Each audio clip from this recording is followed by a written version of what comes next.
Hello friends, आज हम SSC के combined graduate level exam tier 2 जिसका कि एग्ज़ाम 2/3/2023 को हुआ था, उसके इंग्लिश के सेट को सॉल्व करेंगे। साथ ही साथ मैं आपको अपनी इंग्लिश की प्रिपरेशन की स्ट्रैटेजी भी बताऊंगा। मैंने इस एग्ज़ाम में इंग्लिश के 45 में से 43 करेक्ट किए हैं और उसमें से एक छोड़ दिया था मैंने, एक ही गलत हुआ मेरा।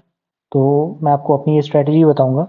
साथ ही साथ हम सीजीएल के टियर 2 के बाकी जो पेपर होते हैं उनके भी इंग्लिश के सेट्स को डील कर लेंगे, जिससे कि फोर्थ कमिंग आपकी जो सीएचएसएल, सीजीएल और सिलेक्शन फेज के एग्जाम है उसमें आपको कुछ मदद मिलेगी। तो चलिए पहले प्रश्न के साथ शुरू करते हैं। तो यहाँ से हमारा इंग्लिश का सेक्शन शुरू होता है। ऑप्शन भी अपना ऑप्शन चोजन ऑप्शन दिखा देता हूँ, जिससे कि सिद्ध हो जाएगा कि मैंने जितना बताया उतना ही स्कोर किया है। तो चलिए पहला क्वेश्चन पढ़ते हैं। यहाँ लिखा है आपको सेंटेंस को एक्टिव वॉइस में कन्वर्ट करना है। तो लिखा है the task has been completed. देखिए हैज़ लिखा है तो आपकी जो एक्टिव वॉइस में या तो हैव होगा या तो हैज़ ही होगा। अब पढ़ते हैं। देखिए someone someone someone someone, someone एक सिंगुलर है, मतलब आपका हैज़ ही फॉलो करेगा। तो देखिए यहाँ पे लिखा हुआ है समवन विल बी, इसलिए गलत हो गया ये। यहाँ पे समवन हैज़ बीन, बीन जो है ये हमेशा पैसिव वॉइस में आता है, एक्टिव वॉइस में नहीं, तो ये भी गलत हो गया। और यहाँ पे हैज़ है ही नहीं, ना हैव है, तो ये इसलिए गलत हो गया। बचा कौन सा आपका आंसर? ये someone has completed the task. Option number third correct है। इस तरह आप एलिमिनेट करेंगे तो गलती करने के चांस बहुत कम हो जाते हैं। रूल पता हो या ना पता हो, थोड़े बहुत रूल अगर आपको पता हो तो आप बिल्कुल सही बना लेंगे। ऑप्शन नंबर थर्ड हमारा इसका करेक्ट आंसर है। क्वेश्चन नंबर सेकंड कह रहा है इनकरेक्टली स्पेल्ड वर्ड बताओ।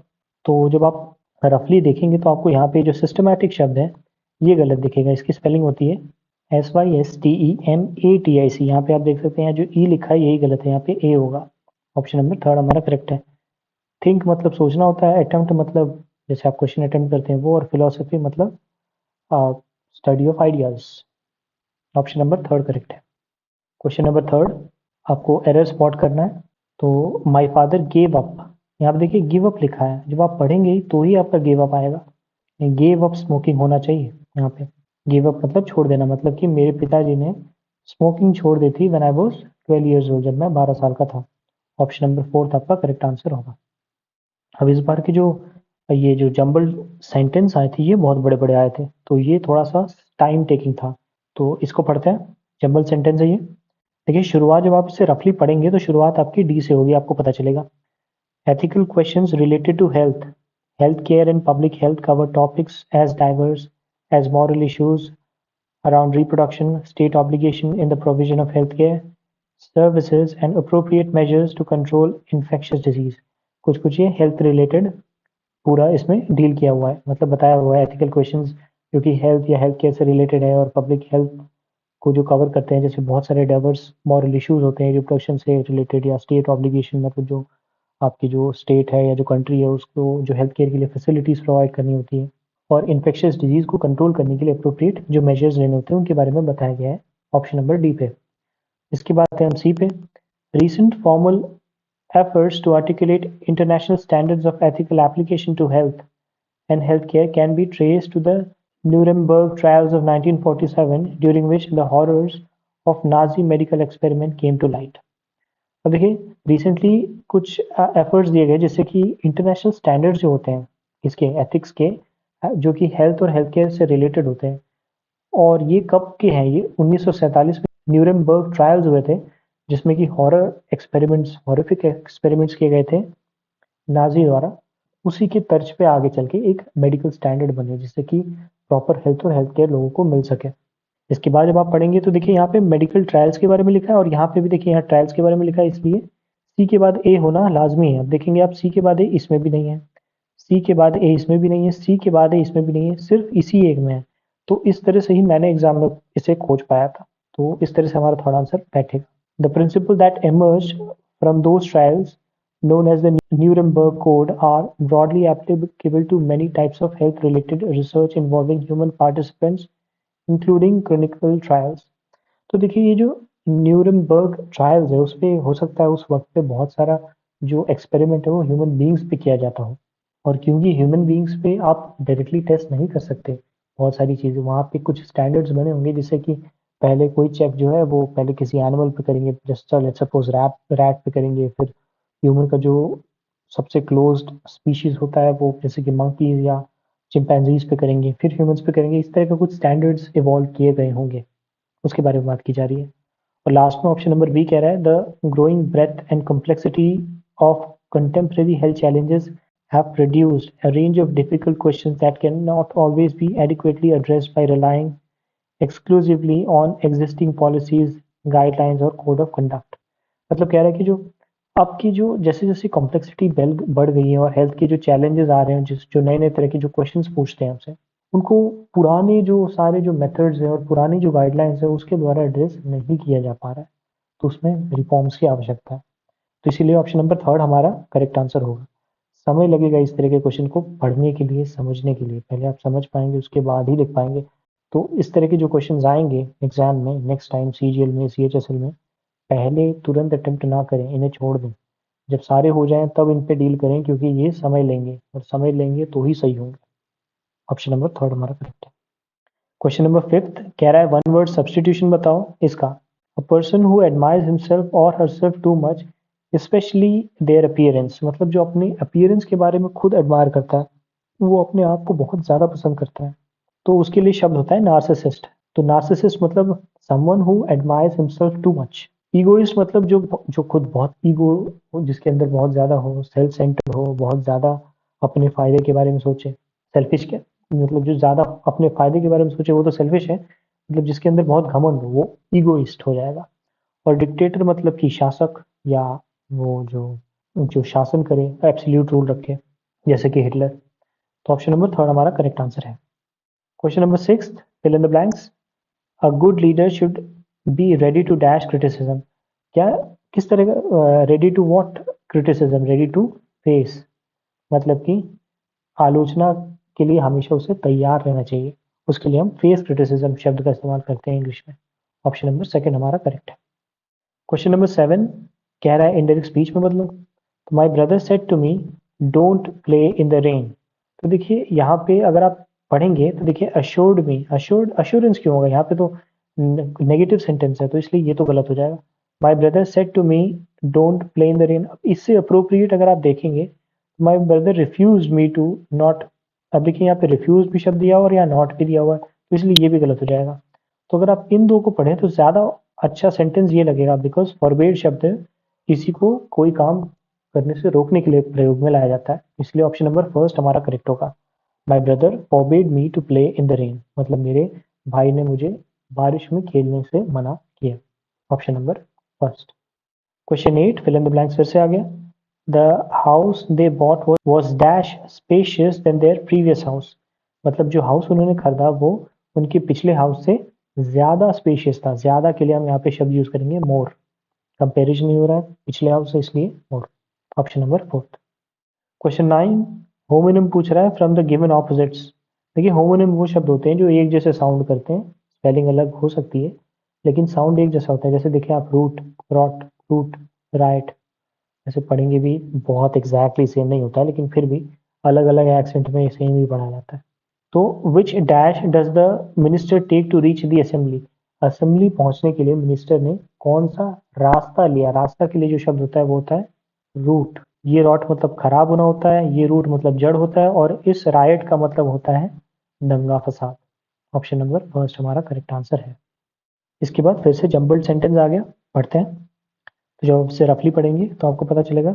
Power foods are high in nutrients such as fibre, potassium and minerals. Power food जो होते हैं उसके अंदर फाइबर, पोटेशियम और मिनरल ज्यादा मात्रा में होते हैं। इसके बाद many fitness trainer encourage their clients to include these foods in their diet to build muscle। बहुत सारे फिटनेस ट्रेनर जो होते हैं वो अपने क्लाइंट्स को इस तरह के फूड को अपने डाइट में इंक्लूड करने के लिए एनकरेज करते हैं, प्रोत्साहित करते हैं। Power foods can be included in your everyday diet in a variety of ways. अब देखिए यहाँ पे पकड़ने वाली बात क्या थी, देखिए यहाँ पे एनकरेजमेंट कहा और यहाँ डेली रूटीन की बात की गई, और उसके अगले वाले में फिर से डेली रूटीन को एक्सपैंड किया गया। तो आप ए के बाद बी आएगा, इस चीज से थोड़ा सा हिंट ले सकते थे, देख सकते हैं आप ए के डायरेक्ट बाद बी कहीं नहीं आ रहा है इस एक के अलावा, तो इसीलिए इस तरह से आप इसे करेक्ट आंसर सीधे मार सकते थे। तो पावर फूड को आप एवरीडे लाइफ में बहुत अलग अलग तरह से यूज कर सकते हैं। कैसे? The secret of getting the most out of power food is Of course, knowing how to cook them properly, buying seasonal produce and recognizing your preferred favorable profile. अब देखिए जो फेवर्ड पावर फूड जो होता है उसको अपने course में आप कैसे लाएंगे, मतलब कि आपको पहले तो ढंग से उसे कुक करना पड़ेगा।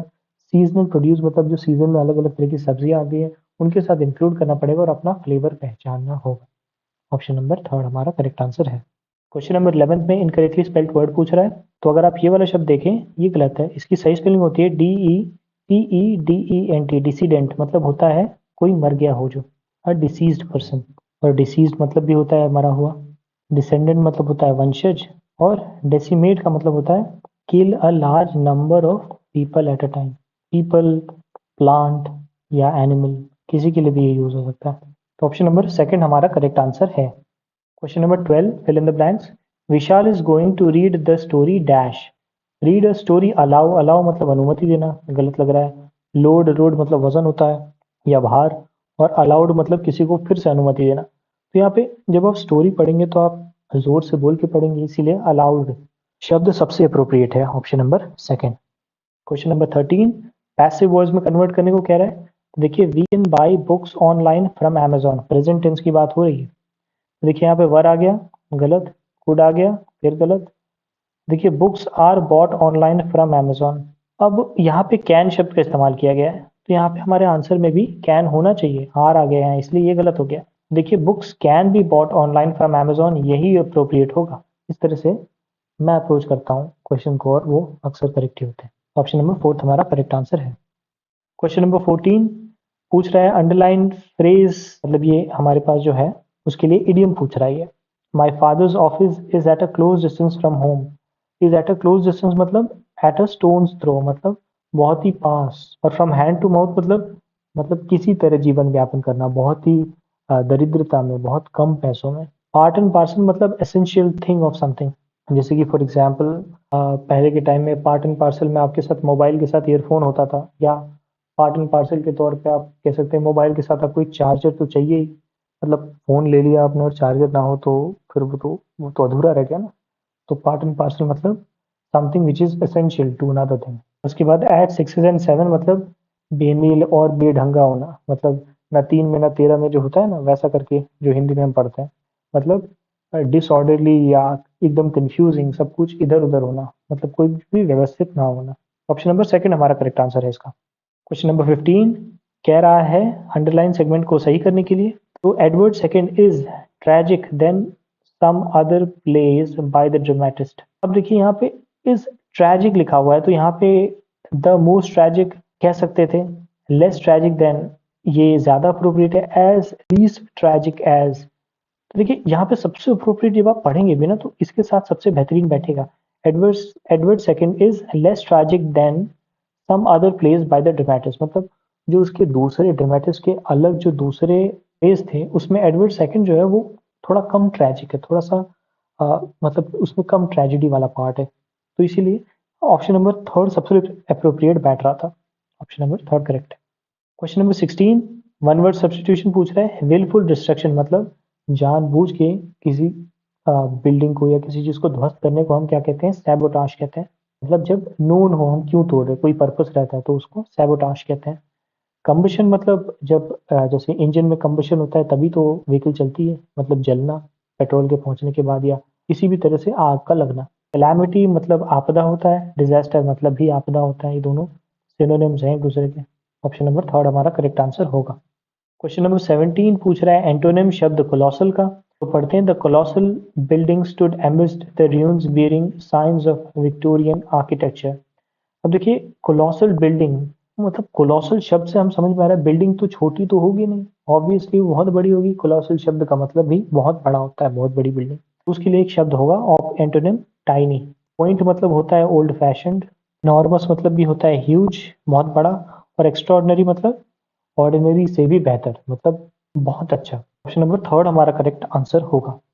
क्वेश्चन 18 फिर से सेंटेंस अरेंजमेंट आ गया। देखिए इसमें कई सारे सेंटेंस अरेंजमेंट आए थे, तो इंग्लिश में जो आपको मतलब इंग्लिश और जीएस में कुल मिला के जो 60 मिनट मिले थे, वो आप सोचेंगे कि हाँ भाई ये तो बहुत टाइम है। बहुत टाइम नहीं है, ये क्वेश्चन जो है ये टाइम ले रहे थे पढ़ पढ़ के बार बार, क्योंकि वन थर्ड नेगेटिव है तो आप फिर सोचेंगे भाई गलत ना हो जाए, इसलिए आप बार बार पढ़ेंगे और बार बार पढ़ने के लिए समय जाएगा। तो इसीलिए इस तरह के क्वेश्चन को एंड में अप्रोच करें नेक्स्ट टाइम जब भी आप अपना सीजीएल का टीयर 2 देंगे या दूसरी कोई भी परीक्षा देने वाले हैं। तो इस क्वेश्चंस को जो एबीसीडी होते हैं, जो कॉम्प्रिहेंशन पैसेज होते हैं, जो फिलर्स होते हैं, उनके लिए समय देना पड़ता है, तभी वो सही होता है।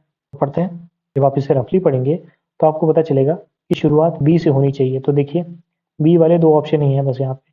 अब India is a country where people are full of immense prolixity and exemplary story telling.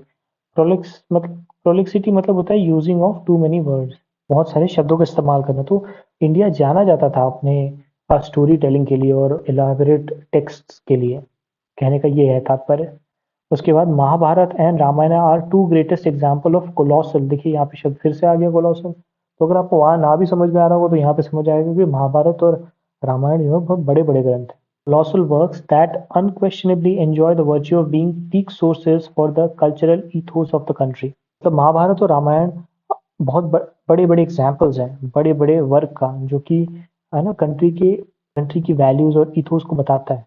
और ये पीक सोर्सेज है हमारे मतलब पुराण के और मतलब पुराने टेक्स्ट के। इसके बाद they stand undefeated in the Rhames of Shakespeare and Homer. मतलब शेक्सपियर और होमर के भी जो बड़े बड़े जो वर्क्स थे उन्हें भी ये डिफीट करते रहते हैं। मतलब उनके जो टेक्स्ट है वो भी इन्हें हरा नहीं पाते, मतलब जिस तरह का कॉम्प्रिहेंसिवली से लिखा गया है। Additionally the philosophical Additionally, the philosophical discourse and discussions on various dilemmas of life associated with the Bhagavad Gita are highly appreciated by scholars from all over the world। और ये जो philosophical discourse और discussions जो हैं और जो confusions जो dilemma है भगवत गीता के ऊपर, ये बहुत ज़्यादा लोगों द्वारा अप्रिशिएट किए गए हैं ऑल अराउंड द वर्ल्ड, मतलब पूरी दुनिया में विख्यात है। तो इसीलिए ऑप्शन नंबर थर्ड हमारा करेक्ट आंसर जाएगा। क्वेश्चन नंबर 19 कह रहा है जो शब्द वोग है उसका सिनोनिम बताओ। वोग मतलब होता है something which is in fashion. Option number first. Obscurity मतलब होता है अनक्लियर। एक शब्द है एम्बिगुअस। डिमांड मतलब किसी चीज की डिमांड करना या मांगना। और स्टैंडर्ड मतलब होता है एक लेवल, एक सेट स्टैंडर्ड्स, उतना बेसिक होना ही चाहिए। ऑप्शन नंबर फर्स्ट हमारा करेक्ट आंसर है। क्वेश्चन नंबर 20 पूछ रहा है रिपोर्टेड स्पीच में बदलने के लिए। तो देखिए Raghav said to Meera are you upset with me. तो देखिए सेड टू यहाँ पे क्वेश्चन मार्क लगा तो यहाँ आज होना चाहिए, आज तो सब में ही है। अच्छा जी, are you upset with me if she was upset with him. यहाँ देखिए लास्ट में हिम तो होना चाहिए, यहाँ मी है यहाँ हर है, ये दोनों कट गया। अब देखिए यहाँ पे Raghav asked Meera why she was upset with him. फिर Raghav asked Meera if she was upset with him. अब देखिए यहाँ पे वाई वाला तो बात नहीं है, यहाँ पे पूछा जा रहा है ना, are you upset with me. और यहाँ पे पूछ रहा है कि क्या तुम मुझसे नाराज हो, और यहाँ पे क्यों तुम मुझसे नाराज हो वाला सेंस आ रहा है, तो इसलिए ये भी गलत हो गया। बचा कौन सा, option number third. Raghav asked Meera if she was upset with him. Raghav ने मीरा से पूछा कि क्या वो उससे नाराज है। Option number third. Question number 21। अब देखिए ये एक नए तरह का क्वेश्चन था, इससे पहले एसएससी में नहीं देखा था, लेकिन ये मैंने यूपीएससी के पेपर में इस तरीके से क्वेश्चन देखे थे। तो देखते हैं, इसमें आपको दो दिया हुआ है, S1 और S4 दिया हुआ है, S2 और S3 पहचानना है। तो पढ़ते हैं main and women took there places after the initial mingling and immediately a surge of conversation filled the room. Took there places मतलब कहीं बैठ गए होंगे। वन और two of the women were actually bouncing up and down on the sofa cushions. मतलब देखिए यहाँ पे बैठने की का सिचुएशन है कुछ, कुल मिला के अब हम पढ़ेंगे तो पता चलेगा। So the two parties had to lean forward, their elbows on their knee। ये एक पॉइंट हो सकता है। और the men's chairs were far enough away from the women's couches। तो देखिए यही दो अप्रोप्रिएट ऑप्शन बैठेंगे। अगर आप पढ़ेंगे at the beginning they mingled awkwardly, clutching their drinks and walking here and there। Several people made a last minute dash to the bathroom before the conversation should start। तो देखिए ये जो दो हैं सेंटेंस क्यू और are में, यहाँ पे कुछ मतलब जैसे ये जो सेवरल वाला जो पार्ट है, अब इसमें देखिए यहाँ पे पहले ही उन्होंने बात करना शुरू कर दिया था, तो उसके बाद वो फिर से टॉयलेट क्यों जाएंगे। और इसमें अब यहाँ पे बात करनी तो शुरू हो गई। ये हो भी सकता है, लेकिन अगर ये होगा तो इसके साथ ये फॉलो नहीं करेगा, ना ये फॉलो करेगा ना ये फॉलो करेगा। तो इसलिए आप समझ रहे हैं, हमें टी और एस के साथ ही जाना पड़ेगा। अब इसमें भी अगर आप एस पढ़ें तो the men's chair were far away from the women couches. Men के जो चेयर थे वो विमेन के काउचेस से दूर थे, इसी वजह से उन्हें लीन फॉरवर्ड करना पड़ा जिससे कि वो बात कर सकें, और उसके बाद यहाँ पे अप एंड डाउन के बारे में बात की गई क्योंकि बार बार उन्हें आगे पीछे होना पड़ता रहा होगा। तो इसलिए ऑप्शन नंबर थर्ड हमारा करेक्ट आंसर है।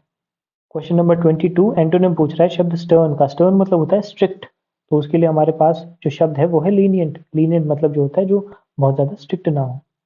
डेसोलेट मतलब होता है जो बहुत ज़्यादा सैड हो, लोनली हो, फील कर रहा हो। नॉक्शियस मतलब होता है हार्मफुल या पॉइजनस। और फ्लिपेंट मतलब होता है नॉट सीरियस, जो बहुत ज़्यादा किसी चीज़ पे सीरियस ना हो, इंपॉर्टेंट चीज़ों पे। या कई बार इसे दल बदलने वाला भी कहते हैं, मतलब जो आज इस दल में हो कल उस दल में चला जाए, मतलब टीम्स में जो फ्लिप करता रहे, एक जगह से दूसरी जगह बार बार आता जाता रहे। ऑप्शन नंबर फोर्थ हमारा करेक्ट आंसर होगा। फिर से देखिए क्वेश्चन नंबर 23 में एक और सेंटेंस अरेंजमेंट आ गया। कई सारे सेंटेंस अरेंजमेंट आए हैं इसमें, और इन्हीं में से एक मेरा गलत भी हो गया था। जब आप इसे रफली पढ़ेंगे तो पता चलेगा आपको कि शुरुआत टाइगर्स मतलब ए से ही होनी चाहिए। Tigers are the largest member of the cat family, they are found in many parts of Asia. तो ए से 3 शुरू हो रहे हैं। अब ए के बाद देखिए बी भी हो सकता है, डी भी हो सकता है, सी भी हो सकता है। पढ़ के देखते हैं। ए के बाद बी देखेंगे तो आप they mostly live in dark forest and sleep during the day, they come out for hunting pigs and deers at night. जी हाँ, ये हो सकता है। It is assumed that probably around these many tigers live in the wild। अब देखिए यहाँ पे कहाँ पाए जाते हैं उसके बारे में लिखा है, और अगले सी में लिखा गया है कि ये मतलब ये वाइल्ड में कितने टोटल इनकी संख्या है। तो इस वजह से हम बी को ना चूज करके सी को चूज करेंगे। तो it is assured that probably around these many tigers live in the wild. This species looks spectacular and grand and they are very graceful in their movement। तो देखिए ये ज़्यादा अप्रोप्रिएट ऑप्शन जाएगा, इसलिए ऑप्शन नंबर थर्ड अब यहीं से आपको मिल गया। इसके बाद अगर आप फर्दर पढ़ें तो यहाँ पे लिखा हुआ है they mostly live in dark forest and sleep during the day, they come out for hunting pigs and deers by night. मतलब कि ये वैसे तो फॉरेस्ट में दिन के टाइम पे सोते हैं और रात में पिग्स को और डियर को खाने के लिए बाहर आते हैं। It is almost impossible for us to see them against the jungle background, especially when they are standing still because of their striped coat. Unlike the most cat, the tigers like bathing very much। देखिए यहाँ पे लिखा हुआ है जब ये अगर आप जंगल में जाएं तो इन्हें इनके अगर ये स्टिल खड़े रहे तो इन्हें देख नहीं पाएंगे, क्योंकि इनके पास जो स्ट्राइप्ड कोट होता है वो काफ़ी हद तक इन्हें कैमफ्लाज करने में मदद करता है, मतलब जंगल में खो जाने में मदद करता है, दिखते नहीं है। इसके अलावा बहुत सारी जो कैट्स हैं जो नहाना पसंद नहीं करती है, ये थोड़े अलग है, इन्हें ये चीज़ पसंद है, ये नहाना पसंद करते हैं। तो इसीलिए ऑप्शन नंबर थर्ड हमारा सबसे अप्रोप्रिएट होगा। क्वेश्चन नंबर 24 एक्टिव वॉइस में कन्वर्ट करने को कह रहा है Mike request should be considered. तो देखिए यहाँ प्लीज से शुरुआत होनी चाहिए, प्लीज सब में है। देखिए प्लीज हैव आ गया, गलत हो गया। यहाँ प्लीज ही नहीं है, ये गलत हो गया। देखिए my request should be considered, तो प्लीज कंसिडर माई रिक्वेस्ट ये होना चाहिए, please consider my request. Please do consider, ये डू वर्ड एक्स्ट्रा आ गया, और यहाँ पे माइंड भी लिखा हुआ है तो ये गलत हो गया। इसीलिए ऑप्शन नंबर सेकंड हमारा करेक्ट आंसर होगा। क्वेश्चन नंबर 25 अब यहाँ पे लिखा हुआ है, देखिए ये वो क्वेश्चन था जो मैंने छोड़ दिया, देख सकते हैं आप चूज, क्योंकि मुझे लग रहा था इसमें कोई एरर नहीं है, लेकिन फिर भी चांस न लेते हुए इसे छोड़ना पड़ा। तो he lived close to the train station yet travelled by bus. वो ट्रेन स्टेशन के करीब रहता था लेकिन भी उसने बस से ट्रेवल किया, तो इसीलिए नो एरर होगा। तो इसी में कोई गलती है नहीं as such. Option number third. Question 26 fill in the blanks फिर से आ गया। The friends decided to play cards to dash time while waiting for the cab. तो जो दोस्त थे उन्होंने सोचा कि हम कार्ड्स खेल ले जब तक कि कैब आती है। तो क्या कर रहे थे, वो अपना टाइम पास कर रहे थे। यहाँ पे पास जैसे शब्द नहीं है तो टाइम किल उसके बाद बेहतर ऑप्शन जाएगा, तो to kill their time, option number fourth. Question number 27 फिर से सेंटेंस अरेंजमेंट, देख सकते हैं आप कितने सारे सेंटेंस अरेंजमेंट आए थे।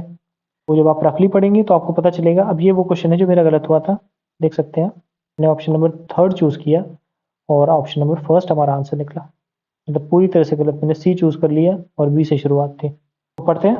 तो जब आप रफली पढ़ेंगे, मुझे तो increasing level of carbon dioxide लगा था, लेकिन एक्चुअली में ये ज़्यादा अप्रोप्रिएट है, अब समझ में आ रहा है।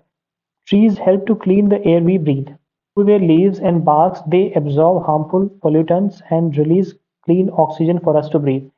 ट्री जो होते हैं वो हमें मदद करते हैं सांस लेने में।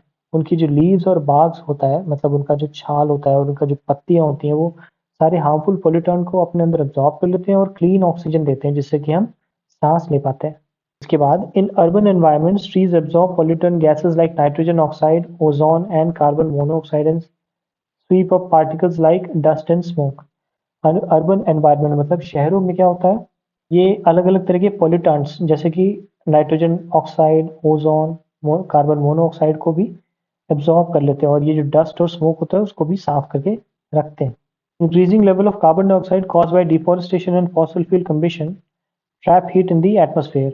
अब जब हम डिफॉरेस्टेशन करते हैं तो कार्बन डाइऑक्साइड जो है वो एनवायरनमेंट में बढ़ने लगता है और फॉसिल फ्यूल के कंबशन से भी क्या होता है, देखिए आपको ये शब्द कंबशन फिर से मिला, ये ऊपर भी था। फॉसिल फ्यूल का कंबशन मतलब फॉसिल फ्यूल जलाना, उससे कार्बन डाइऑक्साइड बढ़ता है एटमॉस्फेयर में, जिससे कि हीट बढ़ती है। लास्ट ऑप्शन है healthy strong trees act as a carbon sink, offsetting carbon and reducing the effect of climate change। और हेल्दी और जो स्ट्रॉन्ग ट्रीज होते हैं वो क्या करते हैं, वो कार्बन डाइऑक्साइड को एब्जॉर्ब करते रहते हैं और एनवायरनमेंट को क्लीन रखते हैं। ऑप्शन नंबर फर्स्ट हमारा करेक्ट आंसर है इसका। क्वेश्चन नंबर 28 ये कह रहा है कि सेंटेंस में जो इडियम है उसका मीनिंग बताना है। The youth involve in the accident escaped by the skin of the teeth, ये है by the skin of the teeth, तो इसका मतलब होता है बेयरली मैनेज टू एस्केप, मतलब किसी तरह बच के निकल गए वो एक्सीडेंट से, बस बहुत ही बारीकी से बचे, इसका ये मतलब। ऑप्शन नंबर फोर्थ करेक्ट है। क्वेश्चन नंबर 29 रिपोर्टेड स्पीच में कन्वर्ट करने को कह रहा है। Shikha said the heavy rain this week has spoiled all my travel plan. तो देखिए ऑल माई है तो ऑल हर हो जाएगा, all her all her all her ये तो है। अब देखिए शिखा सेड है तो शिखा सेड दैट, देखिए सेड दैट तीन में है तो इसलिए पहला तो गलत है। अब उसके बाद देखते हैं, देख सकते हैं आप the heavy rain this week has का हैड होना चाहिए, देख सकते हैं आप हैड यहाँ है, हैड यहाँ है, इसमें नहीं है, ये भी कट गया। अब बचे दो, अब इसमें देख सकते हैं आप यहाँ पे दिस वीक है, दिस का दैट हो जाना चाहिए, यहाँ पे दैट है, यहाँ दिस है, तो ये भी कट गया, बचा option number second. Shikha said that the heavy rain that week had spoiled all her travel plans, option number second. अब इसके बाद आ गया हमारे पास कॉम्प्रिहेंशन पैसेज, ये केनिया के मसाई ट्राइब के बारे में, तो चलिए पढ़ते हैं। The Masai live in dash very beautiful part of Africa. तो द मसाई लिव इन, इनके बाद दैट नहीं आता, इनके बाद देयर नहीं आता, इनके बाद सम नहीं आता, इनके बाद अ आता है, इसीलिए ऑप्शन नंबर फर्स्ट ही हमारा करेक्ट आंसर हो जाएगा। Masai tribe live in a very beautiful part of Africa. They live on the wide plains in southern and northern Kenya and northern Tanzania. वो वाइड प्लेन्स जो हुआ करते थे northern और southern Kenya और northern Tanzania में, वहां रहते थे। अब ऑप्शन नंबर 2 देखते हैं। The area dash of miles of rolling grassland on which you can find thorny bushes and Rocky hills. तो देखिए द एरिया के बारे में बता रहा है ना, तो यहाँ पे द एरिया कंसिस्ट शब्द सबसे अप्रोप्रिएट होगा। तो वो एरिया कंसिस्ट करता था किसको, miles of rolling grasslands on which you can find thorny bushes and Rocky hills, मतलब आप वहाँ पे थॉर्नी बुशेस को और रॉकी हिल्स को देख सकते थे। Option number second. थर्ड में देखते हैं। People move from one place to another according to the seasons looking for grasses and other plants dash which their cattle can graze. तो देखिए प्लांट्स ऑन विच होगा यहाँ पे, मतलब जिस पे उनके जो कैटल है, मतलब उनके जो मवेशी जानवर है जिसे फीड कर सके। ऑप्शन नंबर फोर्थ हमारा करेक्ट आंसर है। फोर्थ वाले के लिए पढ़ते हैं। They have no permanent home when they want to settle in a place for some time they build a kind of camp called manyata where a few families live for a dash weeks or a month for a few week, मतलब कुछ हफ्ते या कुछ महीनों के लिए रहते हैं। तो option number third. Lease significant और लिटिल अप्रोप्रिएट बैठेगा भी नहीं। अब देखिए हमारे पास एक कॉम्प्रिहेंशन पैसेज आ गया, हमें इस कॉम्प्रिहेंशन पैसेज को पढ़ना है और आंसर करना है। वो ये काफ़ी बड़ा है, इसको मैं एक बार रफली पढ़ता हूँ और आपको समझाता हूँ। We sit in the last row, bummed about but free of stares. Bus rolls out of the dull crossroad of the city, and we are soon in the open countryside with fields of sunflower as far as the eye can see, their heads all facing us. देखिए यहाँ पे कह रहा है कि वो last row में बस के बैठे थे जहाँ पे लोग उन्हें देख नहीं पा रहे थे। उसके बाद जो बस है वो डल क्रॉस रोड से अब एक कंट्री साइड मतलब कि विलेज में पहुंच गई है, जहाँ पे उन्हें फील्ड्स ऑफ सनफ्लावर दिख रहा है। जहाँ तक वो देख पा रहे हैं वहां तक उन्हें सनफ्लावर ही नजर आ रहा है और उन सारे सनफ्लावर के फेस जो है वो उन्हीं की तरफ, मतलब सन की तरफ है। There is no water the land reverts to the desert. जहाँ पे पानी खत्म हो जाता है वहां से डेजर्ट शुरू हो जाता था। while still on level ground We see in the distance the tall range of the Mount Bogda, abrupt like a shining prism laid horizontally on the desert surface. It is over 5,000 meters high and the peaks are under permanent snow, in powerful contrast to the flat deserts all around. Heaven Lake lies part of the way up this range, about 2,000 meters above sea level, at the foot of one of the highest snow peaks. देख सकते हैं यहाँ पे आप एक haven lake के बारे में मेंशनड है।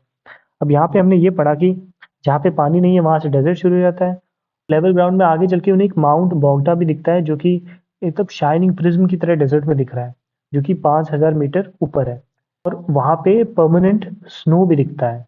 और इसके कंट्रास्ट में देखिए डेजर्ट के बाद ही यहाँ पे एक हेवन लेक भी है जो कि 2000 मीटर सी से ऊपर है और जो फुट ऑफ स्नोफॉल है, मतलब जो जो माउंटेन है उसके नीचे जब माउंटेन पिघलेगा तो पानी जमीन पे आएगा ही और वहीं पे ये लेक बनी हुई है, लेक हेवन के बाद। As the bus climbs the sky brilliant before grows overcast. I have brought nothing warm to wear. It is all down at the hotel Tumki. Rain begins to fall. The man behind me is eating overpoweringly smelly goat cheese. The bus window leaks inhospitably but reveals a beautiful view. We have passed quickly from the desert through the arable land to pasture, and the ground is now green with grass, the slopes dark with pine. अब उसके बाद बताते हैं कि बस जो है धीरे-धीरे ऊपर की तरफ क्लाइंब करने लगती है। उसने कुछ भी गर्म पहनने के लिए लाया नहीं होता है, वो सारा जो भी गर्म वस्तु होते हैं, जो सारे कपड़े होते हैं, वो उसने अपने होटल में ही छोड़ रखा होता था। बारिश जो है वो धीरे-धीरे अब होने लगती है और उसके उस आदमी के पीछे जो एक आदमी बैठा है, वो एक बहुत बड़ा-सा चीज़ खा रहा है, गोट चीज़। और जो बस विंडो होता है, बारिश हो रही है तो वहाँ से पानी लीक होने लगती है। लेकिन अब उनको जो बाहर का जो व्यू है वो काफ़ी अच्छा दिखने लगता है क्योंकि अब लैंड तो बीत गया, अब एक अच्छा-सा ग्रीनिश फील्ड आ गया, एक लश ग्रीन फील्ड आ रहा है। जो स्लोप्स है वो डार्क हो गए हैं पाइन से, पाइन जो ट्रीज होते हैं। इसके बाद a few cattle drank at a clear stream flowing past moss-covered stones. It is a constable landscape. The stream changes into a white torrent, and as we climb higher, I wish more and more that I had brought with me something warmer than the pair of shorts that have served me so well in the desert. अब आप यहाँ पे देखेंगे a pair of short, ये एक important चीज़ है क्योंकि आपको इसका आगे क्वेश्चन भी मिलेगा। यहाँ तक हमने ये पढ़ा कि जो बस है धीरे-धीरे ऊपर चलती है तो जब वो लीक कर रही होती है, उसके बाद देखते हैं यहाँ पे लिखा है a few cattle drank at a clear stream, मतलब कुछ जो जानवर थे वो क्लियर स्ट्रीम में पानी पी रहे थे। और उसके बाद क्या होता है, जो व्यू था वो बहुत ही कांस्टेंट था। स्ट्रीम जो है वो धीरे-धीरे व्हाइट टॉरेंट में बदल जाती है, मतलब बहुत तेज़ी से सफ़ेद तरह के बहते पानी में बदल जाती है। और जैसे-जैसे वो ऊपर क्लाइंब करते हैं तो जैसे वो और ठंड बढ़ती जा रही होगी और जो हमारा जो नायक है वो शॉर्ट पैंट में ही आ गया है। तो इसलिए वो कह रहा है कि डेज़र्ट में तो ये शॉर्ट पैंट बहुत सही थी लेकिन अब यहाँ पे बड़ी समस्या दे रही है। Stream, which we are told rises in Heaven Lake, disappears and we continue our slow ascent. तो देखिए जो स्ट्रीम जो थी, जो कि वो बताते हैं कि वो लेक हेवन में आगे जाके गिरती है, धीरे धीरे डिसअपियर हो गई थी और वो अपने परसेंट मतलब धीरे धीरे पहाड़ पे और चढ़ते चले जा रहे थे। About noon we arrive at heaven lake and look for a place to stay at the foot which is the resort. तो दोपहर होते होते वो लेक हेवन तक पहुंच गए और उसके बाद उन्होंने एक रुकने के लिए व्यवस्था देखी अपनी। We get a room in a small cottage and I am happy to note that there are thick quilts on the bed. वो एक कॉटेज में उसे रूम मिल गया और वो वहाँ पे जाके इसलिए खुश ज़्यादा हुआ क्योंकि वहाँ पे अब उसे अच्छे-अच्छे मोटे रज़ाई मिल गई थी सोने के लिए या आराम करने के लिए, क्योंकि वो वैसे ही वो ठंडा हो गया था पूरे जर्नी में। ये पढ़ते हैं Standing outside the cottage, we survey our surroundings. Heaven Lake is long, Verdine shaped and fed by snow melt from a stream at its head. The lake is an intense blue, surrounded on all sides by green mountain walls dotted with distant sheep. At the head of the lake, beyond the delta of the inflowing stream, is a massive snow-capped peak which dominates the vista. It is part of the series of peaks that culminates a little out of view in Mount Bogda itself. कि यहाँ पे बताया जैसे कि वो अपने cottage से जब आसपास की सराउंडिंग को देखता है तो वो लेक हेवन, देखिए यहाँ पे लेक हेवन के बारे में बहुत वर्णन किया गया है। लेक हेवन जो है उसके बारे में बताता है कि मतलब वो एक स्नो मेल्ट हो, स्नो जब मेल्ट होता है तो उसके बाद एक स्ट्रीम बहती हुई आती है और सारा पानी वहीं पे कलेक्ट हो जाता है वो बहुत ही इंटेंस ब्लू कलर की वो पूरी लेक है और आसपास पूरे माउंटेन्स से घिरा हुआ है। दूर उसे कुछ शीप दिख रहे हैं वाइट वाइट कलर के डॉट्स में। उस माउंटेन के हेड पे एक स्नो कैप्ड पीक है जो कि उस पूरे विस्टा को डोमिनेट कर रहा है, मतलब सबसे अपीलिंग चीज लग रही है, जो कि माउंट बॉगडा था, हमने ऊपर भी पढ़ा था। बाद, for those who live in the resort, there is a small mess hall by the shore. We eat here sometimes and sometimes buy food from the vendors outside who sell kebab and naan until the last buses leave. यहाँ पे कहा है कि जो resort में जो लोग रहते थे उनके लिए एक स्मॉल मेसी एरिया बनी हुई थी। वहाँ पे वो लोग खा सकते थे और ये लोग कई बार वहाँ से खाना ले जाते थे। और ये जो लोग थे ये कबाब और नान बेचते थे जब तक कि आखिरी बस न चले जाए। Kebabs cooked on skewers over charcoal braziers are particularly good, highly spiced and well done. Milk is available too from the local Kazakh herdsmen, but I decline this. अब देखिए यहाँ पे एक वर्ड डिक्लाइन है रिजेक्ट करने के लिए, ये आएगा इसलिए मैं हाईलाइट कर रहा हूँ। So affected by the cold that Mr. Cow, the relaxed young man who runs the mess, lent me a spare pair of trousers, several sizes too large but more than comfortable. Once I am warm again, I feel a pre-dinner spurt of energy. Dinner will be long in coming, and I asked him whether the lake is good for swimming in. तो देखिए, यहाँ पे वो कहते हैं कि इन्होंने शुरू में कबाब खाए जो कि बहुत ही अच्छी तरह से बने हुए थे। वहाँ पे लोकल कज़ाक हर्डमैन से इन्हें हॉर्स मिल्क भी मिल सकता था, लेकिन उन्होंने उसे नहीं लिया, उन्होंने डिक्लाइन कर दिया। ये ठंडी से इतने अफेक्टेड थे कि जो मेस ओनर था मिस्टर काओ या साओ जो पड़ेगा, उन्होंने इन्हें एक ओवरसाइज़ पेयर ऑफ ट्राउज़र दिया। वो बड़े तो बहुत ज़्यादा थे लेकिन काफ़ी कंफर्टेबल थे। और जब वो एक बार वापस गर्म हो गया और उसे पता चला कि अभी खाना मिलने में कुछ वक़्त है, तो इसने पूछा कि क्या ये जो लेक है यहाँ पे स्विमिंग की जा सकती है? यहाँ पे हमारा पैसेज खत्म हो। देखिए पैसेज भी कितना बड़ा था, इसने काफ़ी वक़्त लिया। आप चाहें तो उस पार्ट को वीडियो को स्किप करके सीधे क्वेश्चन पे आ सकते हैं। तो देखिए पहला क्वेश्चन पढ़ते हैं। What is the protagonist wearing in the bus? तो हमने पढ़ा था a pair of short trousers. Option number 4 हमारा करेक्ट है। क्वेश्चन नंबर 35, देखिए वर्ड पूछ रहा है antonym of the word accept. Accept मतलब होता है किसी चीज को ले लेना। और हमने पैसेज में पढ़ा था कि यहाँ पे वर्ड डिक्लाइन शब्द दिया हुआ है। रिफ्यूज मतलब और रिजेक्ट मतलब और टर्न डाउन मतलब तो तीनों के एक ही हैं, लेकिन पैसेज में हमारे पास सिर्फ एक ही शब्द आया था डिक्लाइन, इसीलिए ऑप्शन नंबर सेकंड करेक्ट होगा। यहाँ पे कह रहा है select an appropriate title for the passage. तो जर्नी टू माउंट बॉगडा, ये माउंट बॉगडा तो गए ही नहीं थे, ये तो लेक हेवन जा रहे थे। पीजेंट लाइफ के बारे में कुछ खास बताया नहीं गया है, ना ही शॉर्ट ट्राउजर के बारे में। तो लेक हेवन ही हमारा सबसे करेक्ट अप्रोप्रिएट टाइटल होगा। What is the tone of the passage पूछ रहा है लास्ट क्वेश्चन में। तो ये काफी काम और काफी रिलैक्स सा पैसेज था, मतलब इसमें कोई रोमांटिसिज्म नहीं था, कोई एंगर या कोई एगिटेशन नहीं था। तो इसीलिए ऑप्शन नंबर सेकंड हमारा करेक्ट आंसर होगा। सीरीन, काम, शांत सा पैसेज था, बहुत ही कंफर्टेबल सा व्यू था ऑल अराउंड। तो ऑप्शन नंबर सेकंड हमारा करेक्ट होगा। देखिए हमारे पास एक दूसरा पैसेज आ गया, कॉम्प्रिहेंशन पैसेज है। तो एक काम हम ये करते हैं, पहले क्वेश्चन पढ़ लेते हैं, उसके बाद आंसर खोजते हैं। वैसे आप चाहें तो इसे पूरा पढ़ सकते हैं और मैं पढ़ूंगा भी आपके लिए। पहले क्वेश्चन देख लेते हैं। लेकिन पहला क्वेश्चन कह रहा है read the statement below. The US air force shot down the Chinese balloon over US territorial waters. Tension between China and US have increased and the visit of the US Secretary of State Beijing has been postponed. अब ये पढ़ते ही हमें मिलता है क्या? January 28 to February 4, 2023, a Chinese-operated large white high-altitude balloon was seen in the North American airspace, including Alaska, Western Canada, and the contiguous United States. देखिए यहाँ पे contiguous शब्द है, मतलब अलास्का, कनाडा और यूनाइटेड स्टेट्स सब एक दूसरे के पास में, इसीलिए contiguous मतलब एडजॉइनिंग, ये शब्द आएगा आगे। एडजॉइनिंग मतलब साथ में लगा हुआ। तो ये कह रहा है 28 से 4 फरवरी के बीच में चाइनीज ऑपरेटेड कई सारे बलून्स जो थे वो अमेरिका के, अलास्का के और कनाडा के एयर स्पेस में देखे गए। American and Canadian militaries asserted that the balloon was for surveillance while the Chinese government maintained it was a civilian meteorological research airship that had been blown off course. American और Canadian military ने कहा कि ये जो थी ये surveillance के लिए ये बलून भेजा गया था चाइनीज वाले, जबकि चाइनीज कह रहे थे कि ये बलून जो थे ये मेट्रोलॉजिकल मतलब कि मौसम की जानकारी के लिए थे, लेकिन ये अपने रास्ते से भटक गए।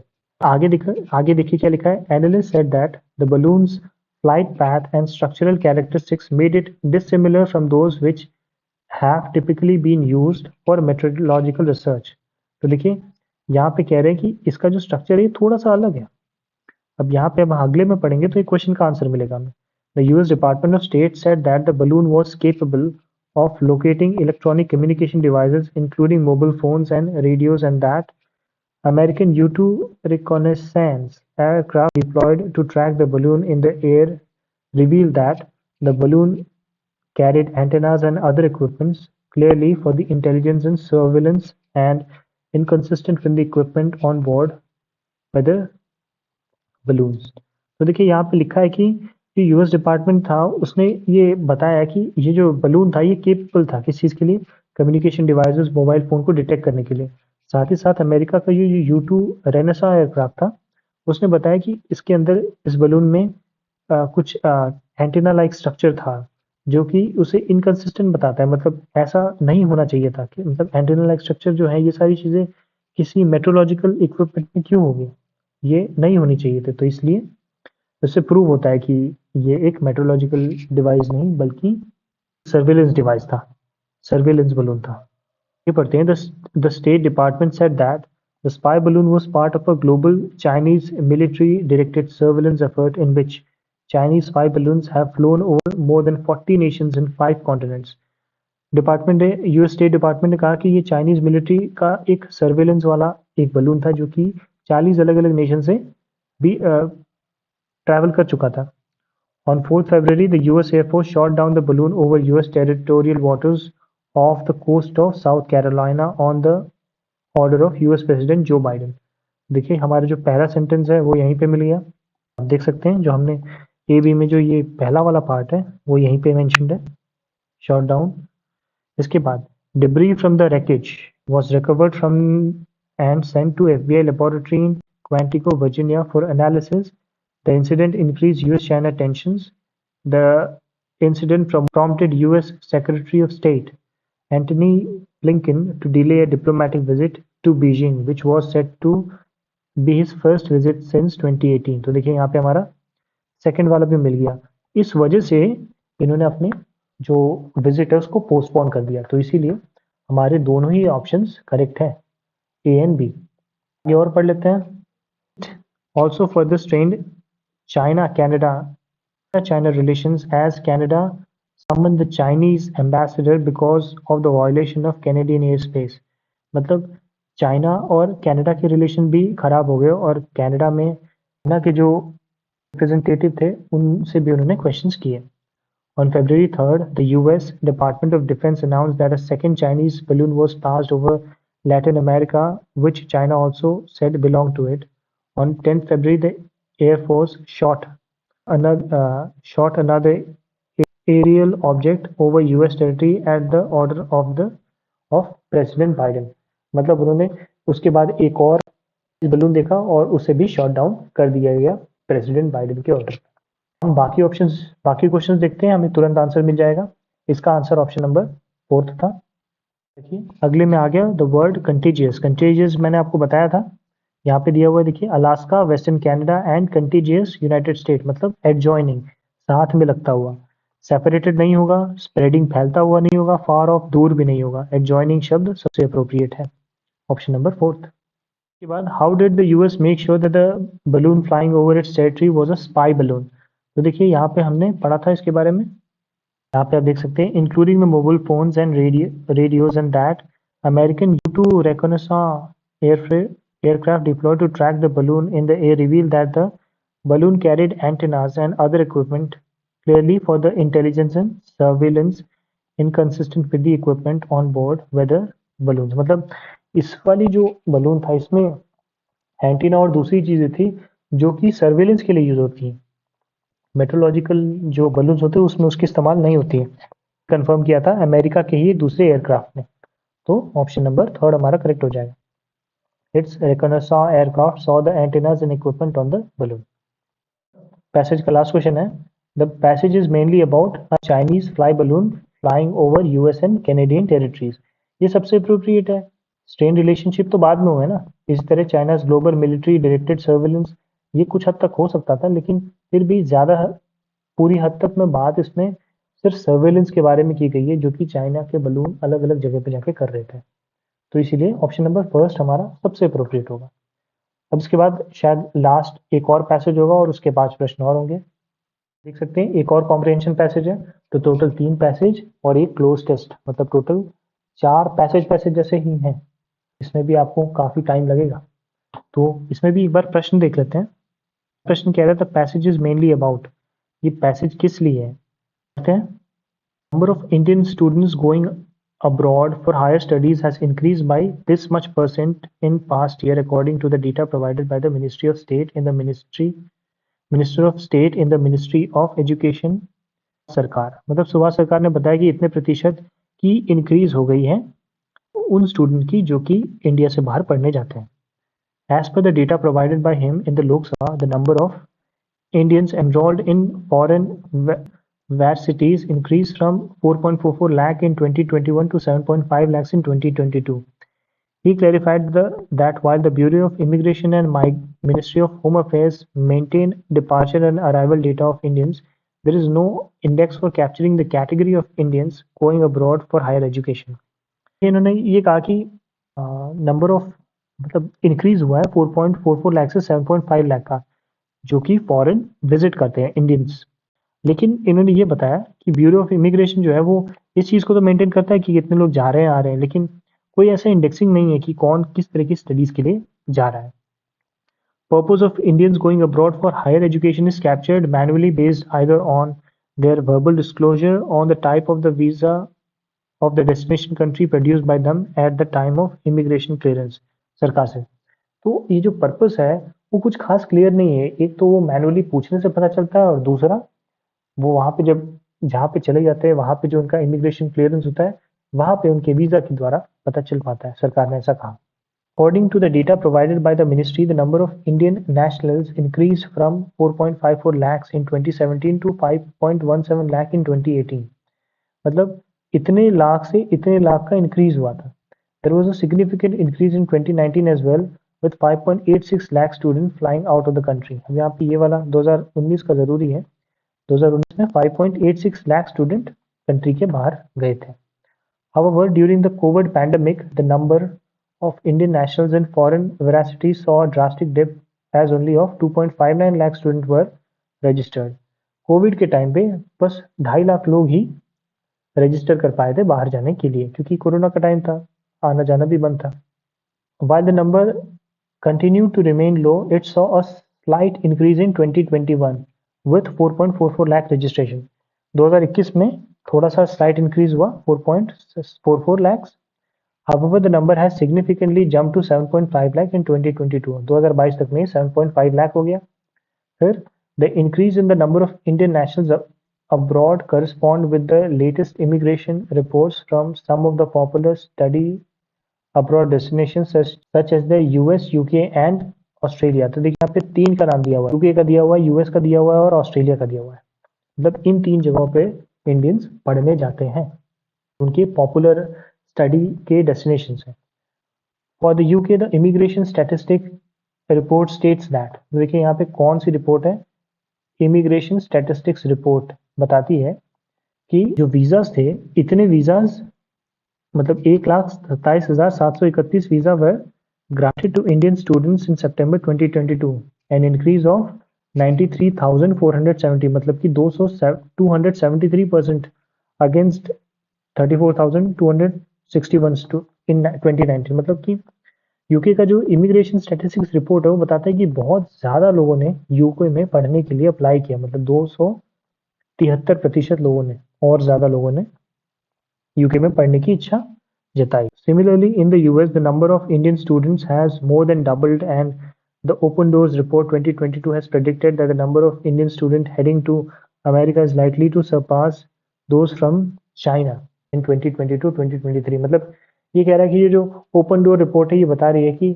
कुछ ही साल बाद 2022-23 में जो इंडिया से अमेरिका में पढ़ने जो लोग जाते हैं वो चाइना को सरपास कर देंगे। मतलब अभी चाइना से सबसे ज़्यादा लोग यूएस में पढ़ने जाते हैं, कुछ समय बाद वो इंडिया से होंगे। तो आपको इससे ये समझ में आया कि Indians going abroad for higher education, इसी के बारे में पूरा पैसेज डील कर रहा था, इसीलिए ऑप्शन नंबर 3 हमारा इसका करेक्ट आंसर हो जाएगा। आगे के और क्वेश्चन देखते हैं। क्वेश्चन नंबर 43 कह रहा है which of the following countries is not very popular with Indian students. For studies तो हमने अभी भी पढ़ा था, एक है यूएस, फिर है यूके और है ऑस्ट्रेलिया। चाइना के बारे में यहाँ कहीं नहीं दिया है, तो इसीलिए चाइना ही हमारा आंसर होगा। Option number first. नॉट पूछा था। क्वेश्चन नंबर 44 कह रहा है इन 2019 how many student Indian students went abroad. तो अगर आप देखें तो ये आपको दिखेगा 2019 में टोटल कितने स्टूडेंट गए थे, 5.86 लाख स्टूडेंट्स। तो ऑप्शन नंबर फर्स्ट हमारा करेक्ट आंसर है। और आज की वीडियो का हमारा लास्ट प्रश्न है, how do we know the number of students getting visas for studies in UK. तो ये हमने पढ़ा था, for the UK the immigration statistics report, ये वाली जो रिपोर्ट है इससे पता चलता है हमें। तो from the immigration statistics report, option number second हमारा करेक्ट आंसर है। और इसके साथ हमारा ये वीडियो खत्म होता है। मुझे पता है वीडियो थोड़ा बड़ा हो गया क्योंकि पहले तो 45 क्वेश्चन थे और दूसरा इसमें बहुत सारे पैसेज और बहुत सारे जम्बल्ड सेंटेंस थे, जिस वजह से थोड़ा सा समझाने में ज़्यादा समय लग गया। साथ ही साथ आपको समझ में आया होगा मेरा अप्रोच कैसा रहता है, जिससे कि मैं इंग्लिश में थोड़ा ठीक स्कोर कर पाता हूँ। और तो मेरे मैथ में बहुत पुअर मार्क्स आए हैं, जिस वजह से मेरा सिलेक्शन नहीं हो पाएगा इस एग्ज़ाम में। बट इस चीज़ की खुशी है कि जिसमें मैंने मेहनत की थी, इंग्लिश में मैंने थोड़ा ज़्यादा ज़ोर दिया था और मैंने यूट्यूब वीडियोज़ बना के आपको भी समझाया था, उससे इनडायरेक्टली मुझे भी हेल्प मिली है। तो इस तरह से आप अप्रोच करें, पेपर में पहले उस पार्ट को सॉल्व करें जो कि इजीली सॉल्व हो जाएंगे, और उसके बाद आप दूसरे सेक्शंस को सॉल्व करें जो कि टाइम लेने वाले हैं। और टाइम दीजिए, क्योंकि टाइम नहीं देंगे तो गलती होगी। तो इसके साथ ये वीडियो खत्म होता है। मैं प्रयास करूंगा कि सीजे के जो टीयर 2 के बाकी जो शिफ्ट हैं उनके भी वीडियो बना दूं। और हमारा जो सीजीएल टीयर 1 का इंग्लिश का सेक्शन तो चल ही रहा है, वो भी चलता रहेगा। उम्मीद करता हूँ ये वीडियो हेल्पफुल रहा होगा। वीडियो पसंद आया तो आप इसे लाइक कर सकते हैं। अगर कोई भी अगर आपका इसमें डाउट है या स्ट्रैटेजी से रिलेटेड या कुछ और, तो आप कमेंट में मुझसे पूछ सकते हैं, बिल्कुल मैं आपके जवाब दूंगा। और इस तरह की वीडियो के साथ बने रहने के लिए आप हमारे इस चैनल को सब्सक्राइब कर सकते हैं। वीडियो के साथ अंत तक बने रहने के लिए बहुत बहुत धन्यवाद।